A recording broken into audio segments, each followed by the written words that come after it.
You're listening to Crossing the Axis, the podcast that explores the commercial side of film production.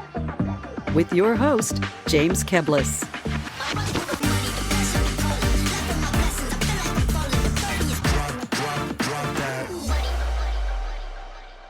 Welcome, listeners, and thank you for tuning in to the show.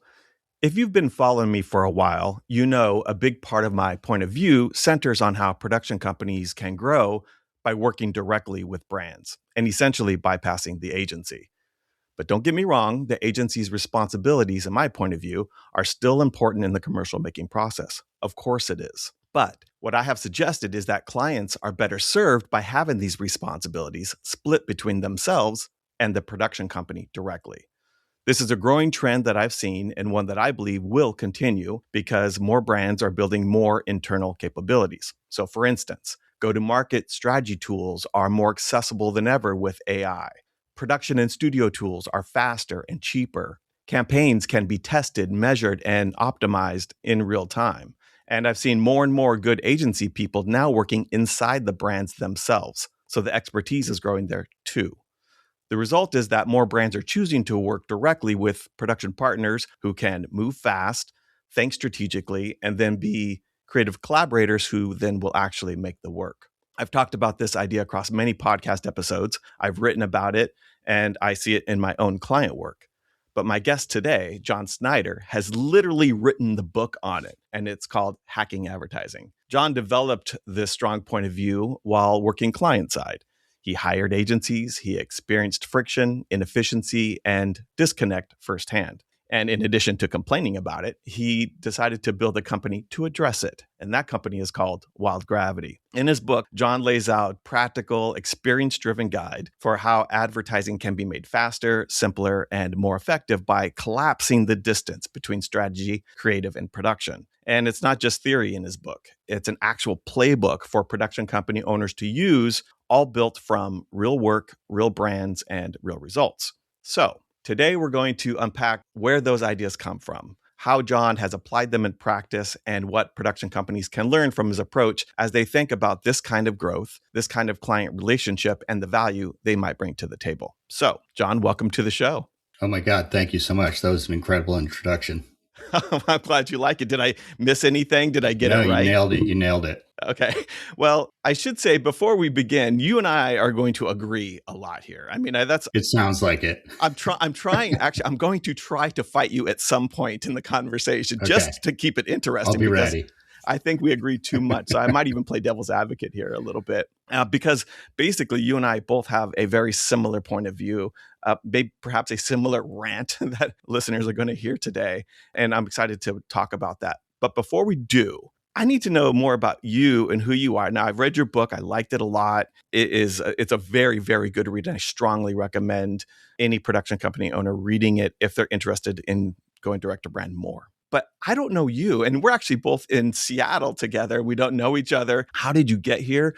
Who's Jon Sneider? Have you ever worked for agencies? Catch us up. Yeah, sure. I grew up in Boston and went to school in Colorado College and lived in Telluride for a few years. And when I decided to move back to the East Coast and get a real job, I was hell-bent at working for Bose Corporation for some reason. Someone planted in my head. And it was a bit of a journey, but I eventually got there. I got some sales experience, and then I got a job on the sales team, and I was actually selling wave radios over the phone, which was, sales experience is kind of the best for everything. And the reason that I start here is because I was able to get my MBA at night. Bose paid for it. And then I got recruited by one of the first and largest interactive agencies in Boston called Digitas. And this was the very early 2000s. And I had the opportunity to lead accounts for General Motors and Microsoft and AT&T. And so it was there that I first started to get a feel for the corporate environment and see what was involved in making marketing assets for companies of that size. I eventually moved client side I went to another agency, but then I went client side at Fidelity Investments in Boston. And there I was in charge of the brand presentation of the website. So the front end of the website. And I was kind of redesigning Fidelity.com, one business vertical at a time. So up until that point, I was all digital. I was, 100% digital marketing. I was working on like the first banner ads, and sorry for that, email marketing and websites and mini sites. And the thing was flash sites then. But from Fidelity, I got recruited to be head of advertising for LL Bean. And when I was interviewing for the job, I was talking to my boss and I was like, yeah, I've never done television before, but I figure it's just like running any other project. And he was like, yeah, you'll be fine. I'll give you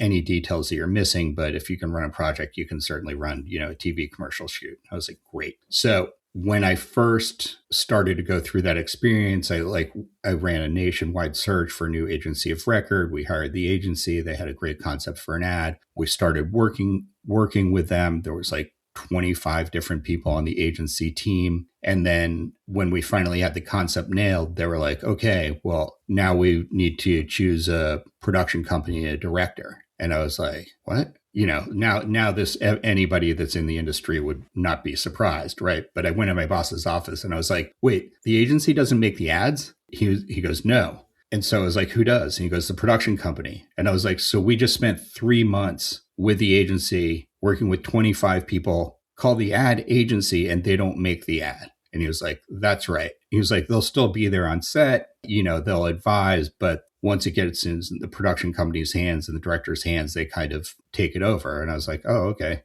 I didn't know that because obviously everything in digital production was done in-house. Right. And so whatever, we had a great time. The production company was super collaborative. Director was great. We made a really nice family Christmas ad for LL Bean.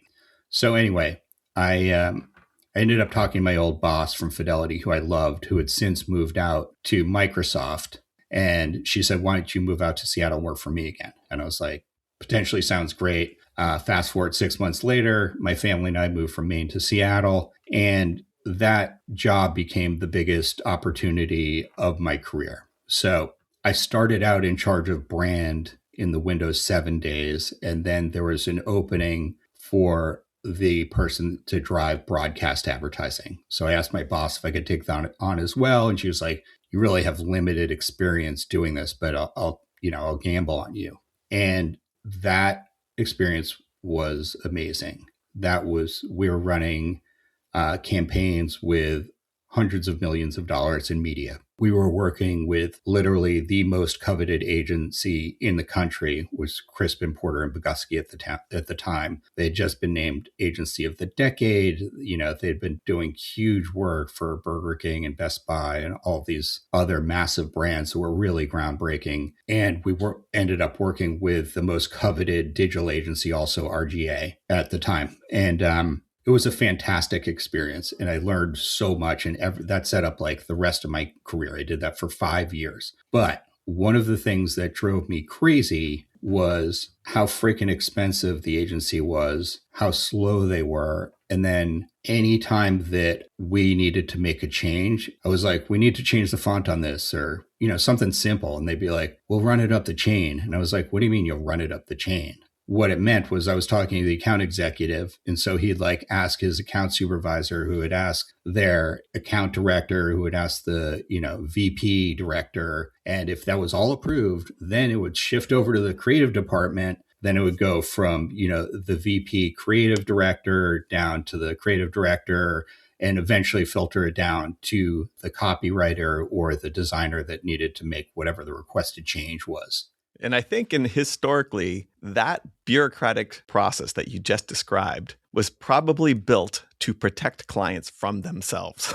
Because clients are dumb most of the time. Right. I think you and I are suggesting that might be changing, and clients are getting more sophisticated for the reasons I kind of laid out. But I think there was a good reason for that bureaucracy at a time. That's true. But what happened was like both my boss and I had significant agency experience. So we're like, this just has to be done. And so whatever, there's crazy, crazy bureaucracy, and it was super expensive. And like everyone, we started getting cost pressure for, how much our cost per spots were. And also my boss and I had some good ideas for TV ads, and we just wanted to make them, and our agency would just never make them. They'd always come back with something else. It was a very NIH, not invented here thing. And so we ended up trying an experiment where we took in this boutique agency who we were aware of, and we said, we just have these 3 ads and we want to make them. And they were like, we'll make them.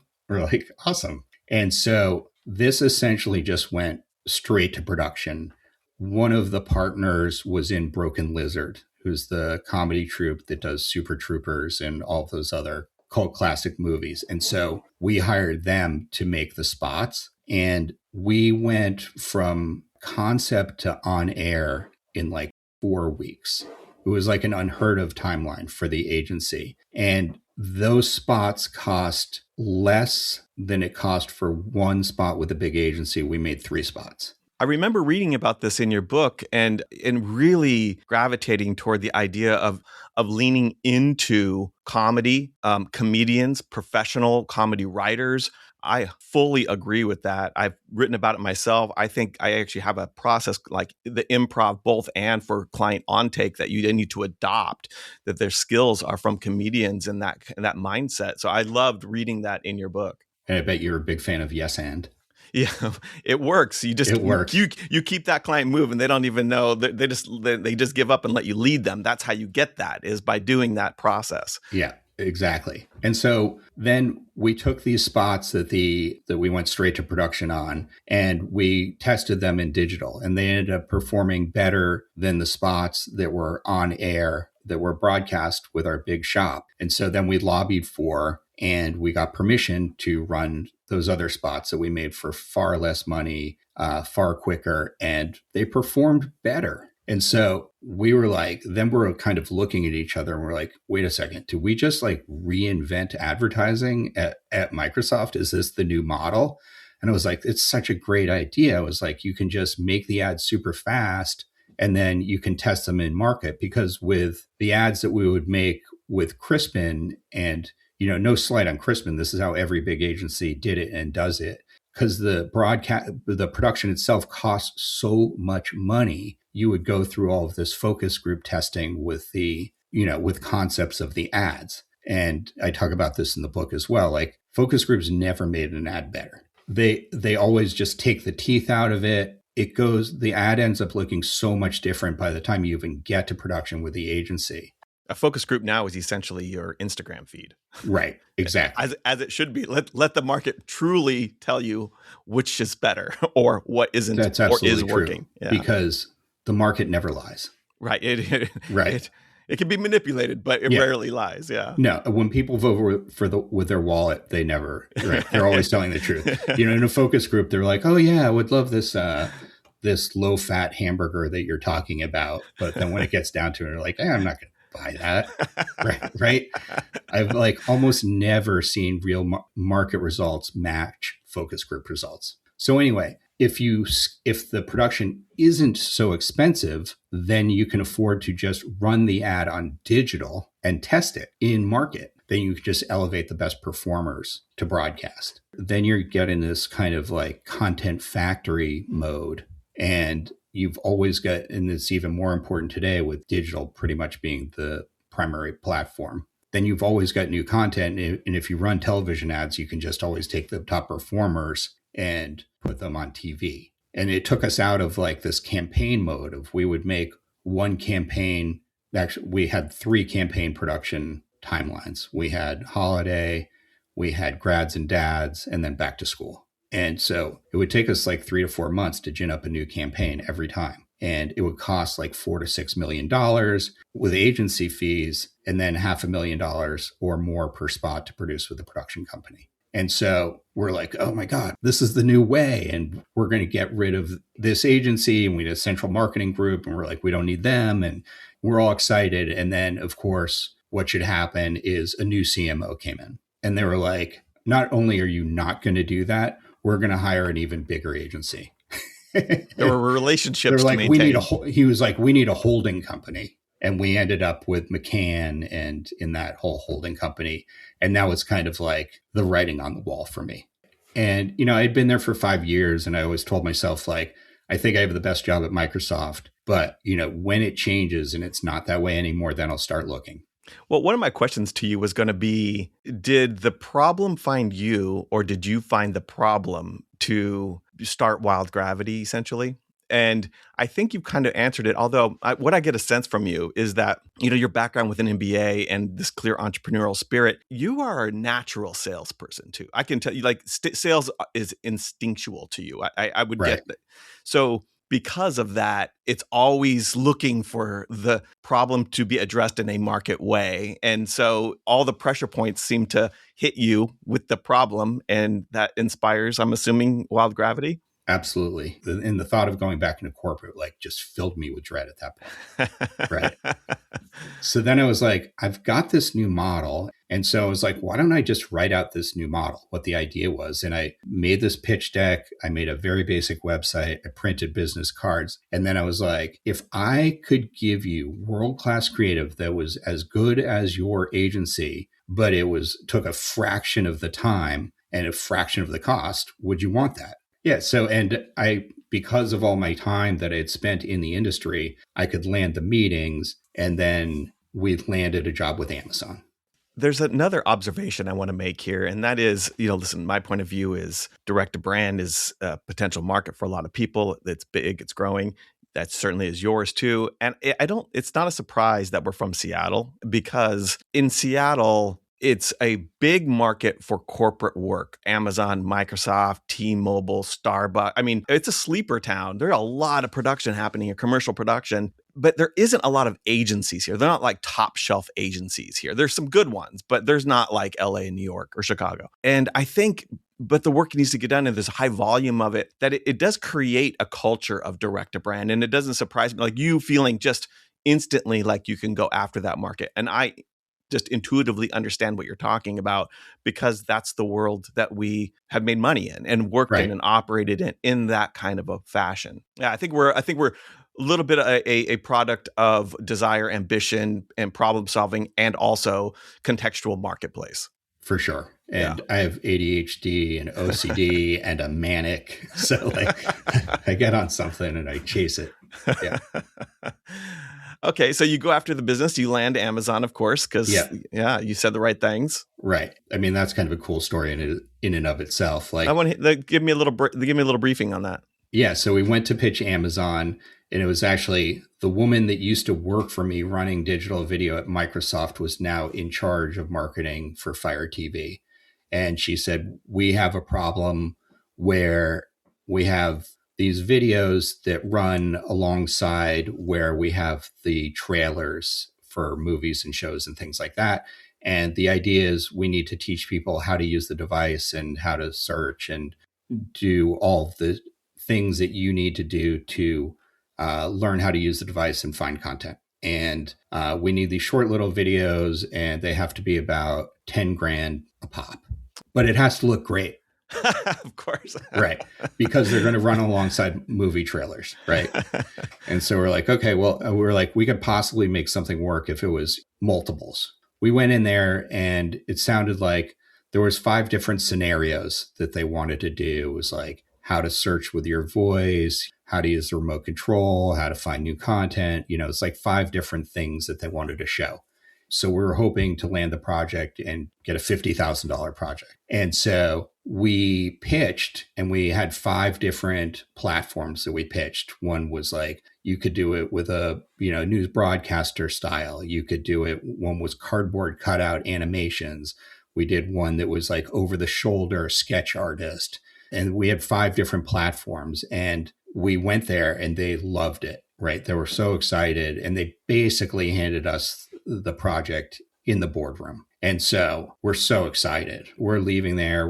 We're high-fiving. We're coming out of day one, near the spheres, and we're getting into, and then on the way back, I get a call, and the client was like, we love it. We want to do it. And I was like, great. Which platform did you want? And they're like, we want to try all 5 of them. And we're like, all right. And then I was like, so which scenarios do you want to test? I figured they'd only want to test 1 or 2. And they're like, we want to do all 5 scenarios with all 5 platforms. I was like, that's $250,000. I was like, okay, all right, now it's a real job. And then we're so excited. And then she calls me back 2 minutes later and she goes, we also need them localized for Germany, France, UK, and Japan. And I was like, we proposed, some of these are live action. We can't just put in new text. Like these would be new videos, net new. And she was like, I know. And I was like, okay, so that times 5 again. And she was like, I get it. And we're like, oh my God, we just landed a 7-figure deal. And so that's kind of what started it all for us. Incredible project from Amazon. And then we worked on that account actually for years.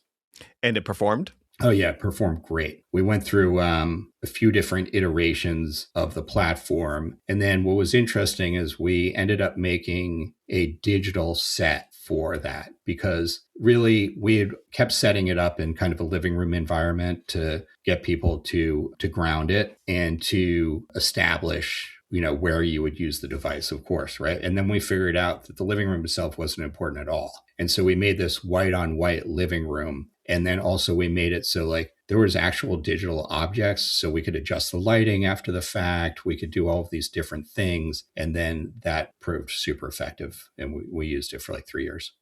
So let me ask you this, that experience, was that a case study both for Wild Gravity to build and the book that you wrote? Catch us up on what is Wild Gravity? Do you consider yourself more producer, more business leader, more creative, a combination of those things? Why the book? What are you trying to do with it? What's your point?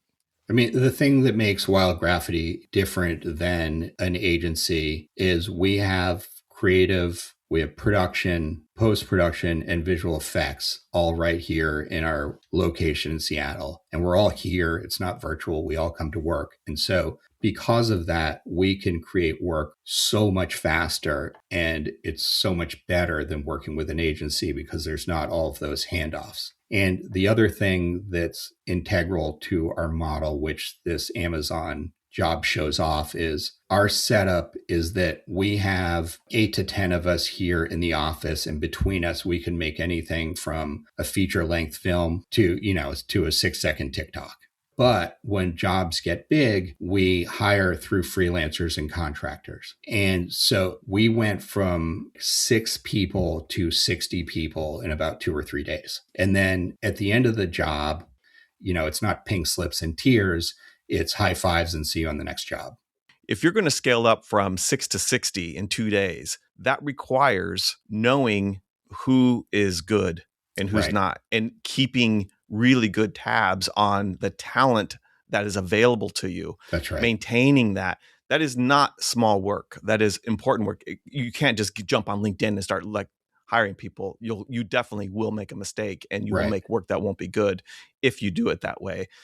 Is that your job, is to keep the sphere of influence around you really full and keeping that maintained and keeping people close and knowing who's doing what, when, where, how?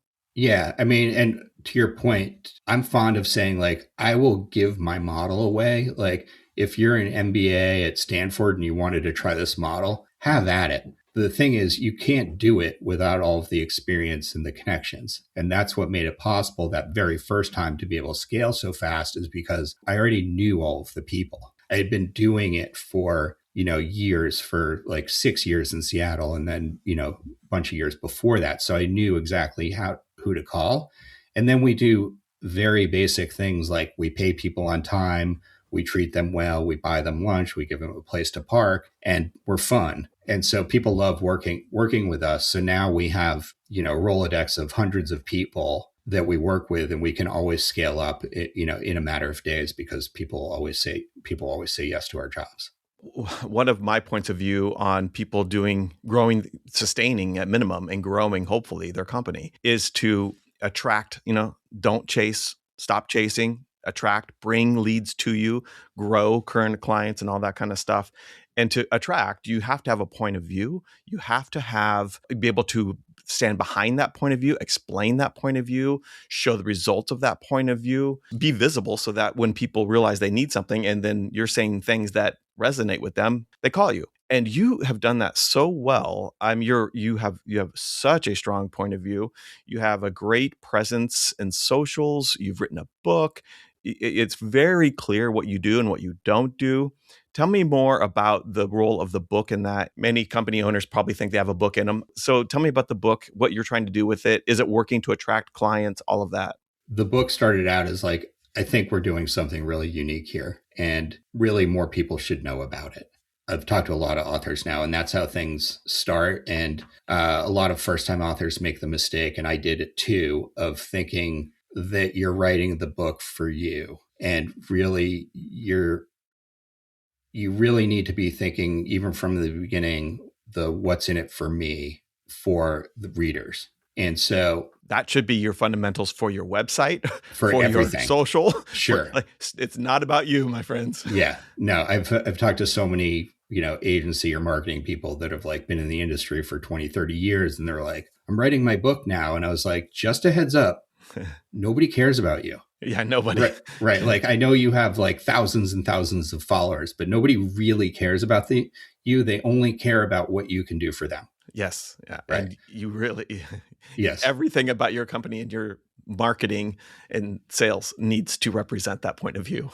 And then also the part of the problem with having a company like ours, where we're really small, but we work with billion and trillion dollar brands, is it's hard to reach those people. And, for a while, for 5, 6, 7 years, we never really worried about who our next client was going to be, and things would just happen. And then COVID came and everything blew up. And then soon after that, the Fed started raising interest rates. I won't go into that. But anyway, it really chilled the whole market. We're like, well, we have to have like a real client acquisition program now. But the problem is it's really hard to reach people like CMOs at big companies. And so I thought, well, what if I wrote a book that was kind of targeted at them, that gave them all the tools to be like, hey, you can skip the agency and save millions of dollars and actually generate millions of dollars for your brand. And so then the book became really kind of a long lead device. I was imagining who you were writing the book for, and I saw it dancing kind of back and forth between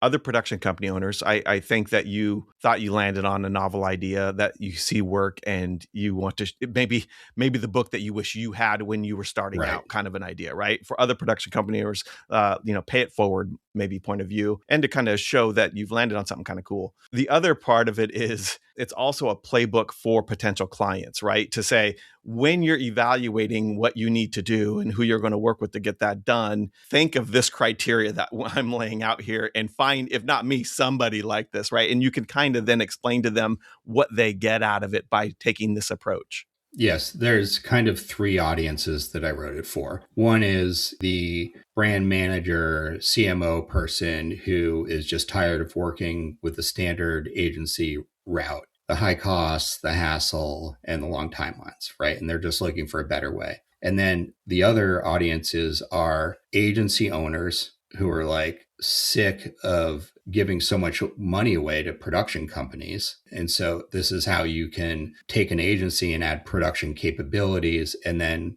some people call hybrid agents. I call it creative production companies, creative production agencies. So that's how agencies owners can do it. Which is also a growing trend, by the way. So sure. I opened this up with like, hey, I'm trying to take a piece of the pie that's currently owned by agencies, and I am. But agencies are doing their part. They're bidding on their own jobs. They're doing in-house capability. For sure. There's a path for them to take other work too. It's a very competitive market. Yeah, I mean, what I'm talking about really is not new. So agencies are trying to do it, and then also it's written for production company owners who are like, you're sick of working with agencies and, all of the headache there. Well, you can actually add creative capabilities and do the whole thing and then go direct to brand.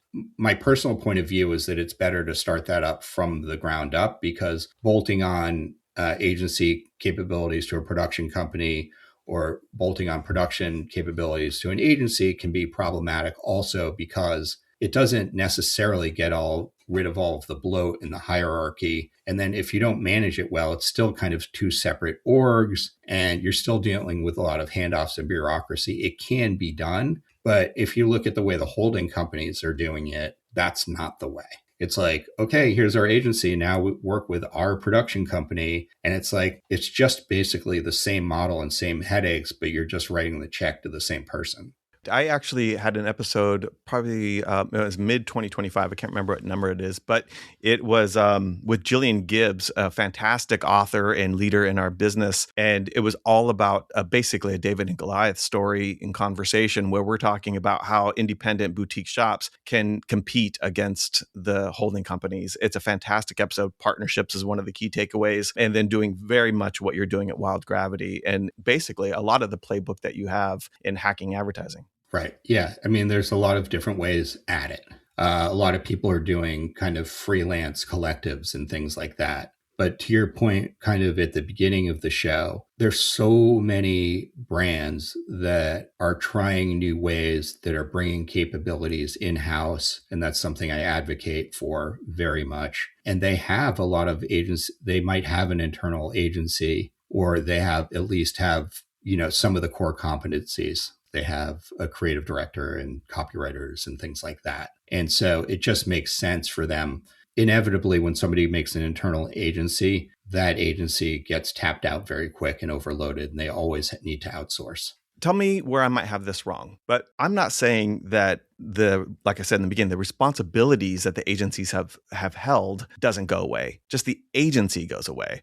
The responsibilities still need to be managed. But I guess my point of view, and this is where you can tell me from your experience, as a production company, you don't have to be as good as the agency was at handling that responsibility. You need to be 50% as good. Yes. Because the other 50% of that 100 is actually in-house at the clients. That's right. And they're getting really much more sophisticated. I said clients are dumb. Yeah. And I've been a client. I've been a dumb client. I've hired agencies that have taken what I thought was a good idea, shown me it was a bad idea, really shown me the good idea, and had success with it. And yes. Thank God I had the agency to do that. But that is changing so rapidly. And I think that's why we're seeing this kind of trend spotting up what we're claiming here. But so you only have to be 50% as good as the agencies were. The client's going to bring the other 50%, and then you have to be a collaborator. Would you agree with that, or would you change that? I would 100% agree with that. And to your point, there's so many, and I'm not shitting on agencies at all. Like, agencies add a tremendous amount of value, and they're great at what they do. They wouldn't exist still if they weren't. So there's a ton of talent there, but there's also a lot of overlapping capabilities, even if you don't have your own internal agency. Like, the big one I always point to is strategy.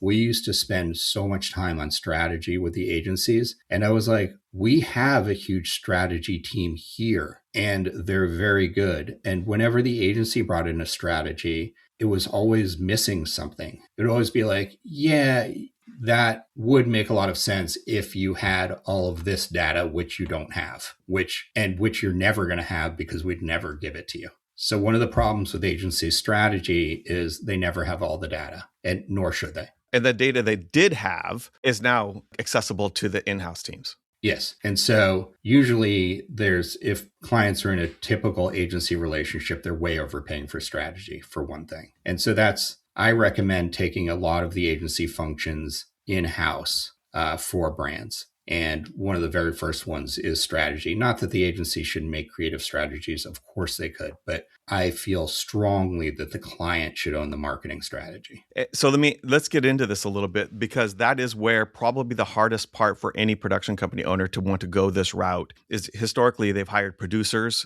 they've hired director and director types, and they usually don't hire a strategist or a creative director or anything like that. And that's real money, real expense. But you have to do that to some degree in order to go direct to brand and be successful, I would say.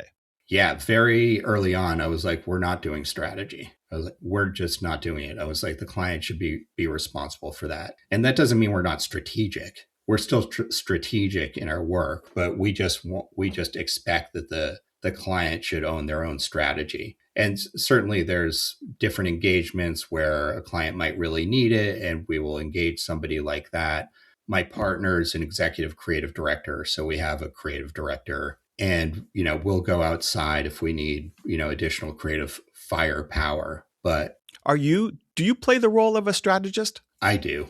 I could tell. That's what I would have guessed. That maybe because I've already read and I see your commitment to performance, which if you have a commitment to performance, whether you hit it or not, it requires a strategic approach. You have to think, there's the target. Here's why I'm aiming at that target. Here's what I'm going to do to try to hit that target, and we'll find out if it worked or not. Right. That is all strategy.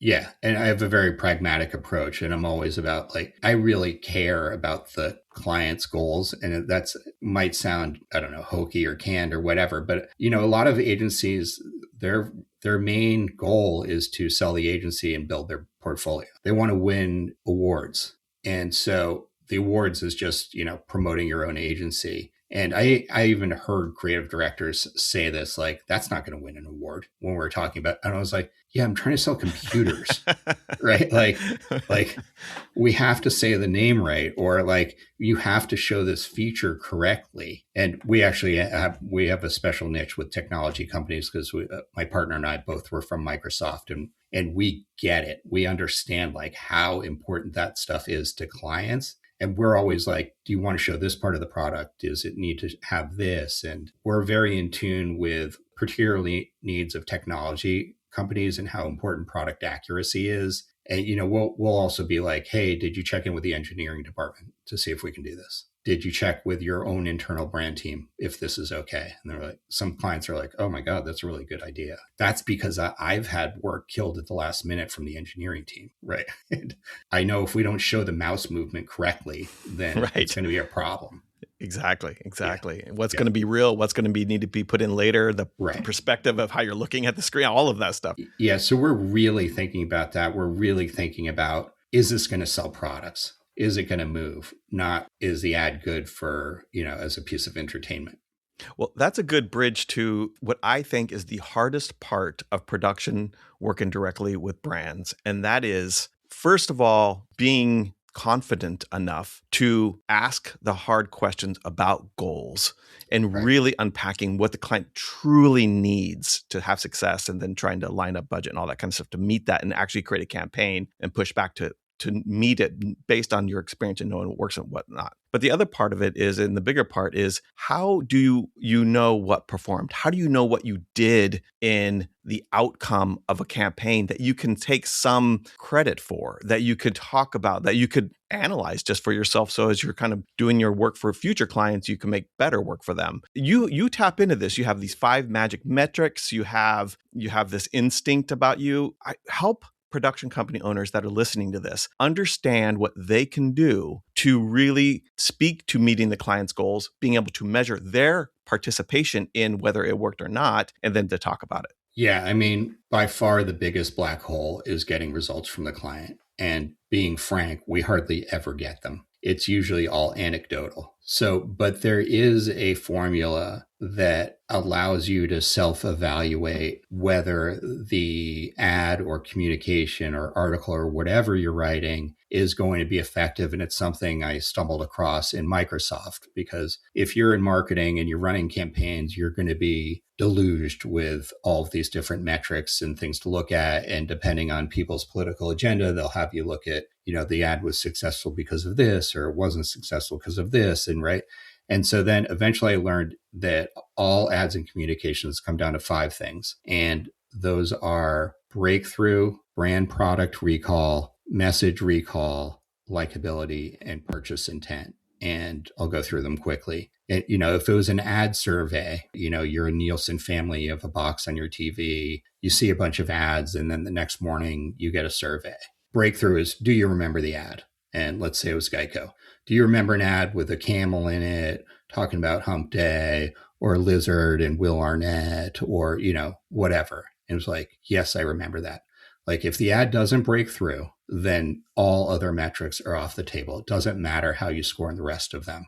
And these are cascading kind of for all of them. What we have today, is just a quick aside, is everybody's over indexing on breakthrough. Everybody's like, got to have a huge hook, and which is true. You do, but you need to also care for the next ones too. So the next one is brand product recall. And it's, do you remember what the ad was for? And an ad has failed in this regard when a friend comes up to you and was like, I saw the best ad last night. Cool. What was it for? I don't know. Right? It just lost its first job. Okay, well, that wasn't a great ad. It was a great piece of entertainment. So then those progressive don't become your parents ads, Right. I think are great, but I don't think they tie to the brand very strongly. I bet a lot of people don't even know it's a progressive ad. If you had said that a different way and asked and challenged me to say the brand for that campaign, I don't think I would have said progressive. Right. And whereas if in terms of those flow ads, we know those are progressive, right? So then it's like, okay, did it break through? Do I remember seeing the ad? And do I remember what it's for? Yes, yes. Next one is message recall. Do you remember what the message was? What is the message of those progressive don't become your parents ads? Are you being rhetorical? Are you asking? I'm kind of being rhetorical, but like, you don't know, right? I love talking about the insurance company because they just run so many freaking ads and they run multiple campaigns at the same time. And it's a commoditized product. And so, I talk about Doug and Limu Emu, right? It's like, okay, do you remember those ads? Yeah, I remember them. Do you remember who it was for? The connection's not quite as strong. Liberty Mutual, I guess, Limu, right? And then it's like, do you remember what the message was? Not really. But if you compare that to Geico, yes, I remember it's Geico. I remember the caveman. I know it's Geico because they say it 100 times in every ad, and they even make fun of themselves for how much they say it. And then do I remember what the message was? Of course I remember what the message is. Save 15% or more on your insurance because they say it in every freaking communication. So they're like probably the best insurance advertiser and maybe best television advertiser, period, I think. And then the next one is, do you like it? Likability. Do you like it? Because you're really not going to engage with a brand or buy something if you don't like it. There are those super annoying ads that break through and you might be like, oh, I guess I need the service. But for the most part, you're not going to buy something if you don't like it or like the presentation. And then it all comes down to purchase intent is, do you plan to buy it? After all that, would you go out and buy it? Although we don't have access to all of those measures, we can ask ourselves those questions. We can say, okay, if we look at it ourselves, is this going to hit on all of these 5 measures? And if it does, we know we're going to have a successful communication. And that works for everything. That works for your social media posts, for any articles you write, pretty much any marketing communication or any communication that's, not just fiction or meant to entertain. As a sales point, I think showing a client that you're committed to their goals and doing the best you possibly can to meet those goals would be to establish a service that's going to measure the results of these campaigns in advance and then agree upon that and then get them to unlock the budget so that they'll know. Most of the time they're already there anyway because they're people they report to are requiring it. But Right. I think it's good asking if you can get that information up front, even before you land the job, as a part of landing the job, because it demonstrates to them, this is what you're thinking about. And I think most of the time they're willing to give it to you. Yeah. It's always a smart strategy to ask in advance and then tell them that you're actually shooting for these metrics. This has been such fantastic information, and I really encourage people to read your book. I really appreciate how specific you are, how transparent you appear to be, and just kind of the matter-of-fact way you present this stuff. Beyond what we've already talked about, what's important? What do you feel is important for people to take away from your book? I think the very most important thing is the creative, that people get focused on so many different things and it's easy to, and, of course you need to think about, your messaging and your purchase funnel and all of that. But at the end of the day, it really comes down to a really strong piece of creative and you need to really care for that. And that is the thing that you should be investing in. If you're saving money on strategy or saving money, in these different elements, over invest in creative, have a really strong creative team, have a good creative team as part of your brand, and don't